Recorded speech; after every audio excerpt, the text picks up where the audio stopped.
Assalamualaikum warahmatullahi wabarakatuh. Perkenalkan, nama saya Siti Atika Nurrahmah dengan NIM 21103010178 dari kelas 1B2 dari Prodi S1 Fisioterapi Universitas Asia Yogyakarta. Baiklah, saya di sini akan menjelaskan tentang anatomi low back pain.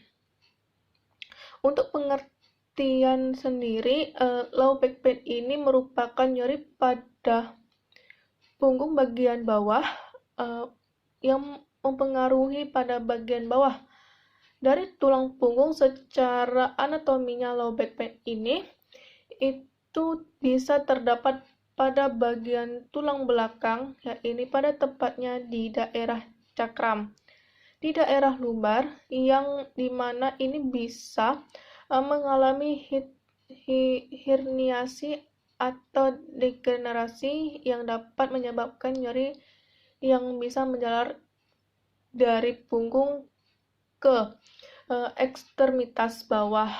Yang kedua, anatomi bisa di sumsum tulang belakang, yang dimana di dalamnya terdapat akar saraf bercabang yang disebut dengan quadrah atau evelina, yang di dalamnya ini dapat menekan atas saraf sehingga menyebabkan rasa sakit yang menjalar sampai ke ekstremitas bawah, atau yang dikenal dengan radikulopati. Yang ketiga itu adalah adanya otot besar yang menopang dan memungkinkan gerak di batang tubuh oleh otot ini. Otot ini dapat kejang atau menjadi tegang. Selanjutnya yaitu tentang etiologi. Jadi penyebab low back pain itu yang utama adalah oleh otot yang menopang punggung. Ketegangan otot ini dapat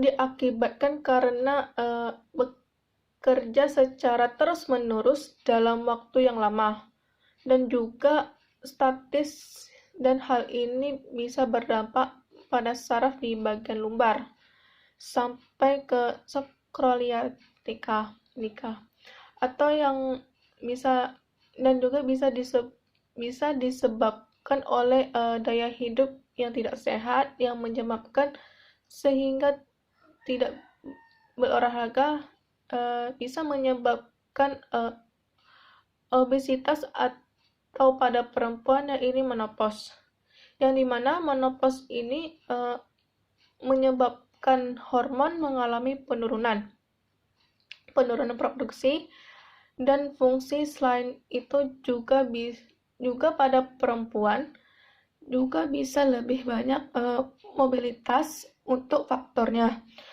risikonya sendiri bisa berupa sosio-demografis, klinis, fisiologis, dan biologis.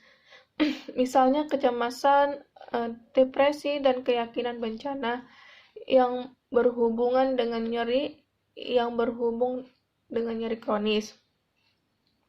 Dan prokranis ini yang buruk untuk mekanisme nyerinya sendiri.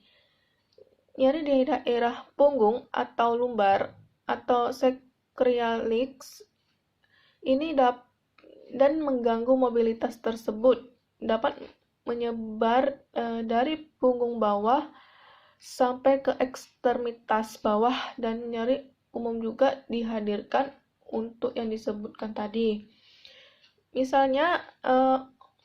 Misalnya pada orang bekerja duduk dalam keadaan statis dan waktu yang lama sehingga terjadi spasma pada otot punggung atau ketegangan pada otot punggung.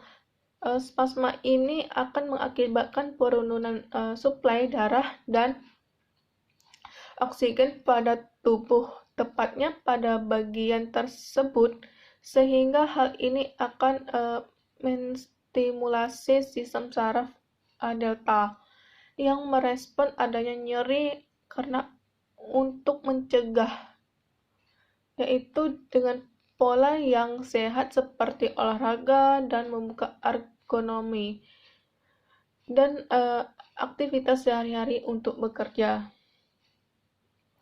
Misalnya mengangkat galon air atau barang-barang yang lain dengan ergonomi, yaitu mengangkat benda berat dekatkan ke badan tersebut dan badan agak menurun sedikit